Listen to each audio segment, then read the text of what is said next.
एक बात कहूँ दोस्तों, कड़वी हो सकती है पर गलत नहीं हो सकती है। कहा जाता है कि शादी के बाद यदि लड़की अपने माँ बाप से, अपने मायके से ज़्यादा मतलब रखती है तो उसका घर बर्बाद हो जाता है। पर सत्य तो कुछ और ही है।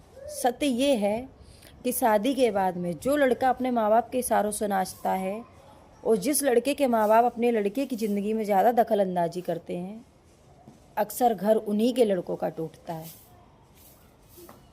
किसी भी लड़की के माँ बाप नहीं चाहते हैं कि हमारी बेटी को हमने इतना बड़ा पाल पोस कर किया है और खुशी खुशी दूसरे के घर भेजा है, अपनी जीवन की कमाई लगाकर उस लड़की का घर बर्बाद हो।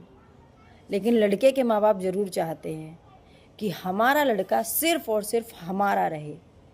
बेशक वो 7 फेरी की बीवी लेकर आया हो या किसी की लड़की, वो सिर्फ हमारा रहे, वो सिर्फ हमें समझे, हमें टाइम दे, हमारा कहना माने। यदि वो दूसरों का कहना मानता है, दूसरों में कहा जाए तो बीवी दूसरों में आ जाती है। यदि वो बीवी का कहना मानता है, बीवी के हिसाब से चलता है, तो वो लड़का नालायक, बदतमीज, गुलाम हो जाता है।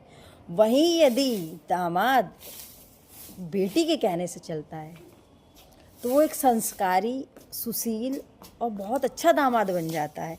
लेकिन यदि बेटा बहू के कहने पर चलता है तो वो एक नालायक, गुलाम, बदतमीज बेटा बन जाता है। और ये इस सारे, यदि बेटा नहीं मानता है माँ बाप की बात तो उसमें बहू का हाथ होता है। लेकिन यदि दामाद नहीं मानता है घर वालों की बात तो उसमें माँ बाप गलत होते हैं, दामाद नहीं। और बेटी भी